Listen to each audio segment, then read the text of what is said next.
Hey, it's Kenny Fresh, poet, author, writer, performing artist, content creator, just all the things, right? And I'm so glad that you tuned in with me today. I hope that I write poetry and just other things that add value to your life. I just want to, bring a refreshing perspective and point you to something greater than yourself, right? And I got a new piece for you guys today. I actually wrote this piece on February 7th, which was Super Bowl Sunday. For those who know me, I don't care about sports in the slightest, but the Super Bowl is typically the one game of football that I watch a year, and of course it's for the commercials and all that, but it's also because my grandfather, he kind of made a big deal out of it. So we would go over to my grandparents' place, we would eat, the food was always good, right? In the basement, and the basement was awesome because one half of the basement was dedicated to the Louisville Cardinals, the other half was dedicated to the Pittsburgh Steelers. That was my grandfather's team. I called him Joe Buddy. I didn't give him like a typical grandpa name. I just called him Joe Buddy. And we would watch the game, and it was such a big deal. And but he passed in 2016, and so the game hasn't had the same allure or anything to me, right? Only reason I was watching this year is because Amanda Gorman, the young poet who was just blowing up, made history because she is the first poet to perform at the Super Bowl. I didn't even know that poetry at the Super Bowl was an option, so I was watching for that. But as soon as she was done with that and they went to the coin toss, I was done. Something in me was like, yo, I need to just turn this off. I don't know if the game was a trigger to me or what, but I just felt the urge to just turn off the TV and just write.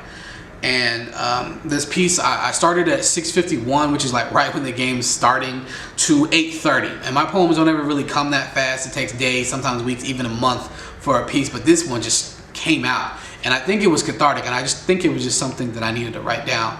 And so I want to share with you. It doesn't have a name, but here we go. I've never cared for sports, except for the Super Bowl. And only because of my Joe Buddy. My grandfather, but he was never that to me. My other cousins called him Grandpa Joe, but he was my buddy. Family lore has it that I dubbed him thus in a time before memory. Joe Buddy was my portal, a foothold into a world where men clashed over a pigskin, where commercials rivaled the game for popularity. I know once I entered my grandparents' house and walked downstairs, magic would soon take place. I loved his Steelers sanctum, a man cave if ever a man had one, a haven for men to be men. I remember fetching sodas from my male relatives, eyes glued to screens, sometimes hardly daring to draw a breath as if the wrong exhale could send the team running back, whilst hoping they could enjoy the safety of the end zone. I'm reminded of when goal posts were punted through and not merely posted. I can still hear my buddy's raspy laugh. Years of cigarette smoke darkened his larynx. You could almost hear the ash in his voice.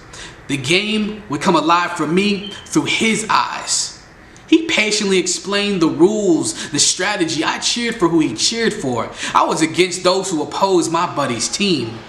He loved his Steelers so much, their symbol was engraved on his headstone. He's still repping his team, even after his time on this field is over. I wish I could throw flags on that play, argue with the ref on the worst call ever, just to walk a few more yards with him.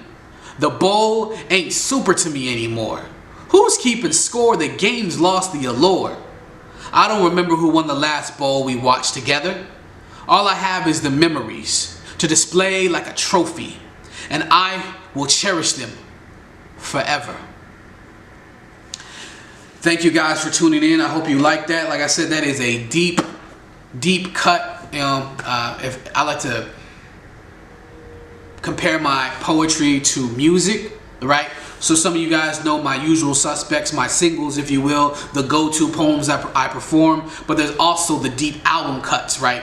And this is like an album cut. I'll call it my notebook cut. So if you want to hear more notebook cuts, because I got a ton of them, if you would like to hear those, let me know. Like, share, comment. Let me know if you have a similar experience where something in a foreign category lane, something that you had no interest in, but you had a family member or a loved one whose love for that thing brought you into it, and then you suddenly found yourself caring about it because you were making memories together and you were doing something together, right? I know in this time of uncertainty that it's hard to create memories and moments like that, but I would say strive to make those memories before it's too late. I'm glad that I used to go to the Steelers Sanctum and chill with my grandfather and our other relatives, right? Because now that he's gone, I have those memories. So thank you for tuning in. I hope you enjoyed it. I hope I brought value. I hope I gave you something today. And you just enjoy. Refresherpoint.com is the hub. Peace, love, and all of that.